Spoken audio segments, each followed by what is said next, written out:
ನನ್ನ ಪ್ರೀತಿಯ ಭಕ್ತರೇ, ಭಗವಂತನಿಗೆ ಸ್ತೋತ್ರ. ನಾನು ಅರುಣ್ ಪಿಎಸ್ ಮಠಿ.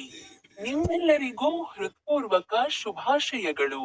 ಇಂದು ಜನವರಿ 26ನೇ ತಾರೀಖು 2026ರ ಮೊದಲ ತಿಂಗಳು. ಗಣರಾಜ್ಯೋತ್ಸವದಂದು ಎಲ್ಲರಿಗೂ ಹೃತ್ಪೂರ್ವಕ ಶುಭಾಶಯಗಳು. ನವೆಂಬರ್ 26, 1949ರಂದು ಡಾ. ಭೀಮರಾವ್ ಅಂಬೇಡ್ಕರ್ ಅವರು ಸಂವಿಧಾನದ ಅನುಷ್ಠಾನಕ್ಕೆ ಪ್ರೇರಣೆ ನೀಡಿದರು. ಅವರ ಒಂದು ಮಾತನ್ನು ಕೇಳಿ.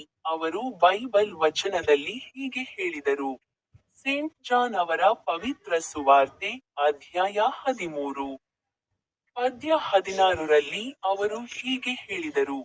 ನಿಜವಾಗಿಯೂ, ನಿಜವಾಗಿಯೂ, ನಾನು ನಿಮಗೆ ಹೇಳುತ್ತೇನೆ, ಸೇವಕನು ತನ್ನ ಯಜಮಾನನಿಗಿಂತ ದೊಡ್ಡವನಲ್ಲ, ಅಥವಾ ಅವನನ್ನು ಕಳುಹಿಸಿದವನಿಗಿಂತ ಮೇಲಕ್ಕೂ ಕಳುಹಿಸಲ್ಪಟ್ಟವನಲ್ಲ.